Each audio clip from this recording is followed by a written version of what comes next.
रमेश म्हात्रेने जे केलं त्याचं समर्थन होऊच शकत नाही. त्याचा आम्ही तीव्र निषेधच करतोय. दवाखान्याच्या ज्या सुविधा आहेत त्या पुरेशा आहेत का? प्रशासन तिथे पुरा पडतोय का? तर नाही पडत आहे. हे सत्य आहे ना. प्रशासनाने ज्या तिथे सोयी द्यायला पाहिजे होत्या त्या तिथे होत नाही. डॉक्टर्स तिथे वेळेवर नसतंय. जो स्टाफ असतो तो ॲरोगंटली वागतोय आणि तक्रारी आमच्याकडे येत असतात. तुम्ही सर्व फुटेज बघा. 5 मिनिटाचं फुटेज बघून ती घटना काय घडली सांगू शकत नाही कोणी. सगळे फुटेज काढा.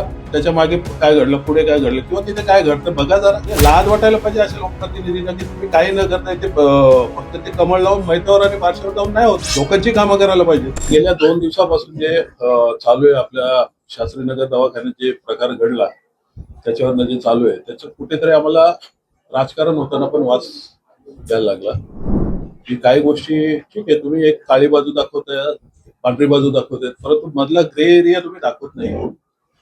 म्हणजे तुम्ही दाखवतायत, काही चॅनलने दाखवलं पण ते, पण तो आमचे तेच म्हणणं आहे की रमेश म्हात्रेने जे केलं त्याचं समर्थन होऊच शकत नाही. त्याचा आम्ही तीव्र निषेधच करतोय.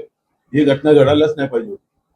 परंतु आमचं म्हणणं त्याच्या पुढे जाऊन असं आहे की समजा रमेश म्हात्रेच्या जागी त्या महिलेचं नातेवाईक असतं, त्यांनी हा प्रकार केला असता तर, आणि मग हा प्रकार का घडला?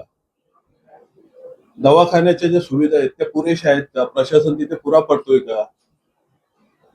तर नाही पडत आहे. हे सत्य आहे ना. प्रशासनाने ज्या तिथे सोयी द्यायला पाहिजे होत्या त्या तिथे होत नाही. डॉक्टर्स तिथे वेळेवर नसतंय. जो स्टाफ असतो तो ॲरोगंटली वागतोय आणि तक्रारी आमच्याकडे येत असतात. त्या अनुषंगाने आम्ही माननीय आयुक्त साहेबांकडे मागणी करायला आलेलो की याच्यात काय काय गोष्टी आहेत की तुम्ही तिथे जे डॉक्टर्स आहेत ज्यांना काही कंत्राटी आहेत त्यांच्या हजेरी वगैरे व्यवस्थित होतात की नाही बघा. दिवसातनं दर तासाला त्यांच्या ड्युटी मध्ये त्यांची हजेरी घेतली गेली पाहिजे. या स्टाफचा लेखाजोखा ठेवला पाहिजे. तुम्ही तिथे मेडिसिन आहेत की नाही बघायला पाहिजे. तिथे जे बेड्स उपलब्ध आहेत त्याचा एक डॅशबोर्ड असायला पाहिजे. अशा अनेक सूचना केल्या.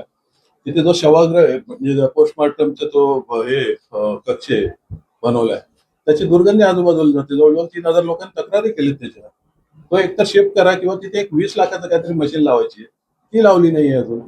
तर प्रशासन जर अशा गोष्टीत हलगर्जीपणा करत असेल त्याला कोणी जाब विचारायला नको का? तो विचारायला आम्ही इथे आलो. तुम्ही सत्यात आहात. धन्यवाद. तुम्ही आम्हाला सत्तेत 6 महिने झाले आणि प्रश्न विचारतात. 30-30 वर्ष जे सत्तेत बसलेले आहेत ते काय करतात त्यांना पहिला प्रश्न विचारा. आम्ही यासाठी सत्तेत बसलेलो आहोत की हे जे चाललंय ते बरोबर चाललंय नाही. सत्तेत राहून आम्ही सुधारू शकतो हा आम्हाला आत्मविश्वास आहे. आणि आम्हाला सत्तेत राहून आम्ही काय करतो हा प्रश्न 5 वर्षानंतर विचारा. त्याचा रिझल्ट बघून विचारा. पहिली गोष्ट. दुसरी गोष्ट, डोंबिवलीचे आमदार रवींद्र चव्हाण तिथे आहेत कुठे? 6-7 दिवस पाऊस पडतोय. आज तो रवी उगवला पण आमचा रवी तिथे उगवला नाही अजून. त्यामुळे तुम्ही ज्यांना प्रश्न विचारायचे त्यांना प्रश्न विचारत नाही.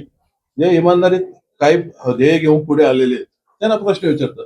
माझी आपणास विनंती आहे की अशा लोकांनाही तुम्ही प्रश्न विचारा की काय करताय तुम्ही.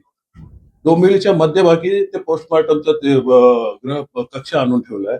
या अशी तुमची प्लॅनिंग असते. रामनगरची स्मशानभूमी तिथं हटवा. गेले कित्येक वर्ष आम्ही बोलतोय, लोक तिथली मागणी करतात, ती हटत नाहीये.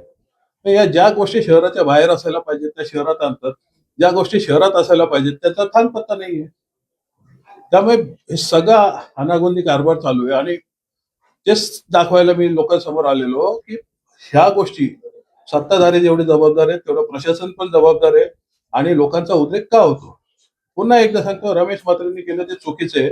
पण त्यामागची भावना, त्यांचा तापट स्वभाव सोडून द्या तुम्ही. पण तो एखादा नातेवाईक असता त्या महिलेला किंवा त्यांना ज्या प्रकारे शिवीगाळ केली याचं समर्थन होऊ शकत नाही. परंतु कुठेतरी रागाचा उद्रेक होतो याचा आपण उहापोह करणार आहोत की नाही. एडीएमसी आयुक्तांची भूमिकेवर मनसेने प्रशासकीय उपस्थित केलाय की 3 तास जे नर्स डॉक्टर रोखले होते त्यांना 3 तास उभे राहावं लागलं. अतिरिक्त आयुक्तांना भेटायला सांगितलं. आयुक्तांची भूमिका देखील नाही. आम्ही या संदर्भात आयुक्तांना स्पष्ट प्रश्न विचारला की गुन्हा दाखल करायला तुमच्या प्रेमायसेस मध्ये तुमच्या प्रॉपर्टीत जर असा गुन्हा झालाय तर तो गुन्हा दाखल करायला वेळ का लागेल? आणि तुम्ही आम्हाला किंवा पब्लिकला इथे स्पष्ट त्याचा वस्तुनिष्ठ अहवाल सादर करावा. तुम्ही सर्व फुटेज बघा. 5 मिनिटाचं फुटेज बघून ती घटना काय घडली सांगू शकत नाही कोणी. सगळे फुटेज काढा. त्याच्या मागे काय घडलं, पुढे काय घडलं किंवा तिथे काय घडतं बघा जरा. त्याचा एक आढावा घेत जा. जिम्मेदारी ठरवा. त्यांच्यावर कारवाई करा. या सगळ्या गोष्टी त्यांना आम्ही सांगितलेल्या आहेत. तर मनसेची पुढची भूमिका काय असणार आहे? हीच भूमिका असणार. जिथे आम्हाला पटत नाही तिथे आम्ही जाब विचारणार आणि अशीच आमची पुढे वाटचाल असणार. फक्त हा जबाब भाजपलाच विचारणार का? कारण 30 वर्षापासून शिवसेनेची पण सत्ता आहे, तर संबंधित तुमच्या मित्र पक्षांना रवींद्र चव्हाण भाजपचे देत ना, त्यांचंच नाव घेतलं मी. मित्र पक्ष वैद्यकीय शिक्षण मंत्री होते, 4 टाइम आमदार आहेत. केलं काय डोंबिवलीची डोंबोली करून ठेवली. म्हणजे लाज वाटायला पाहिजे अशा लोकप्रतिनिधींना की तुम्ही काही न करता ते फक्त ते कमळ लावून मैतावर आणि बारशावर जाऊन नाही होत. लोकांची कामं करायला पाहिजेत. करा.